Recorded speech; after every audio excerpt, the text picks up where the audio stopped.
Welcome to an introductory video to lighting within Blender for games.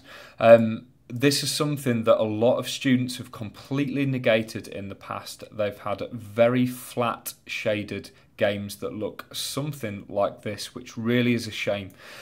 We look at modern next generation computer systems and the graphics look absolutely amazing, and that is largely down to the lighting.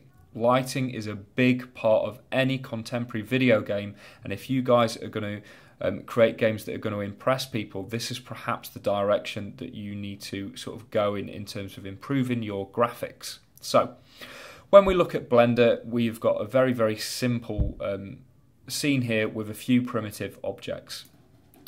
What I want you to do is practice doing this as well, just by seeing where the shadows would be cast for the objects.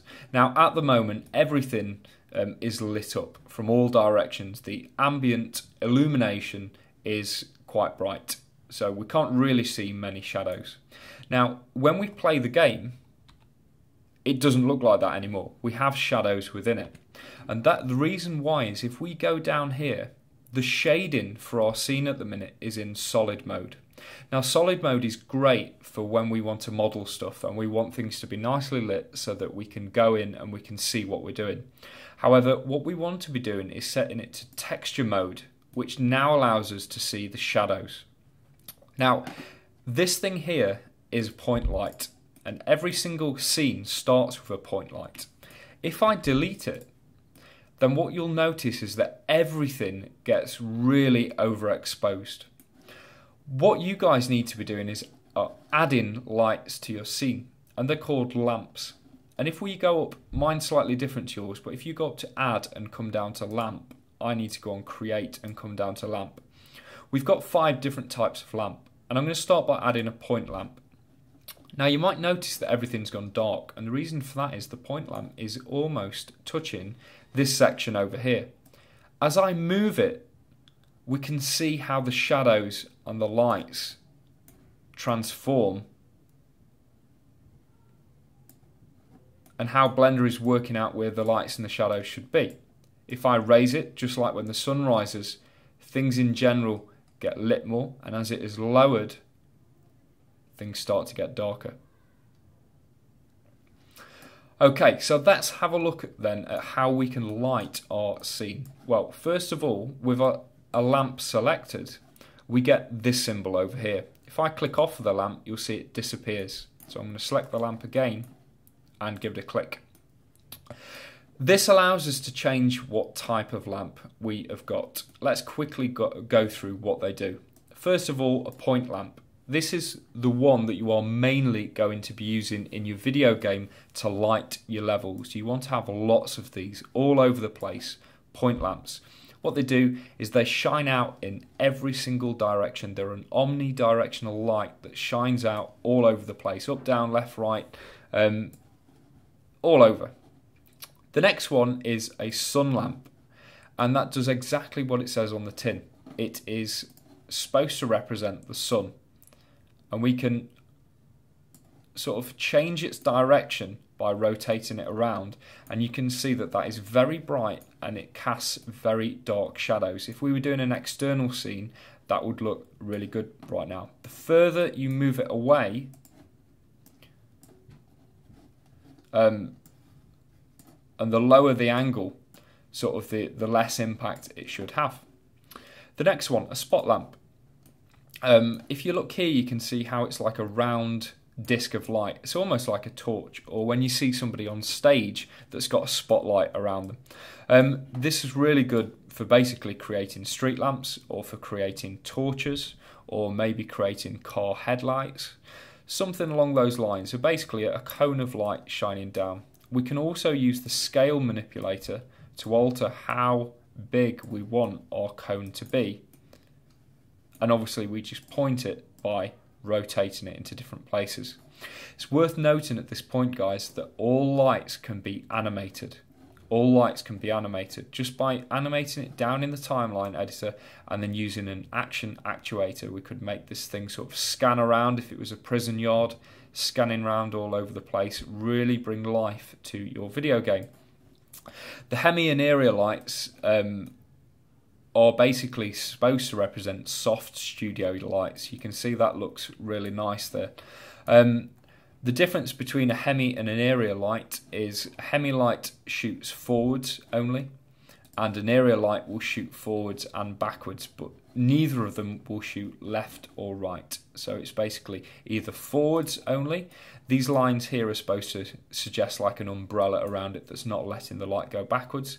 So forwards or forwards and backwards. Personally, I think point lamps are great because they look like candles almost, how they light the scene. What we want to be doing then, perhaps, is changing the colour of the lamps. If we change the colour, we are not changing the colour of the individual objects, we're not applying materials, we are simply adding colour to the lamp bulb itself. The energy then. This has currently got an energy of 1. And to be honest with you, an energy of 1, I think, has got a good amount of shadows and light. If I turn it up, it's going to overexpose it. It's going to add too much light to our scene. And if I turn it down, it's going to be too dark. So it's going to be too dingy. Unless we're creating like a horror game, it's going to be too dark. We've got a problem though.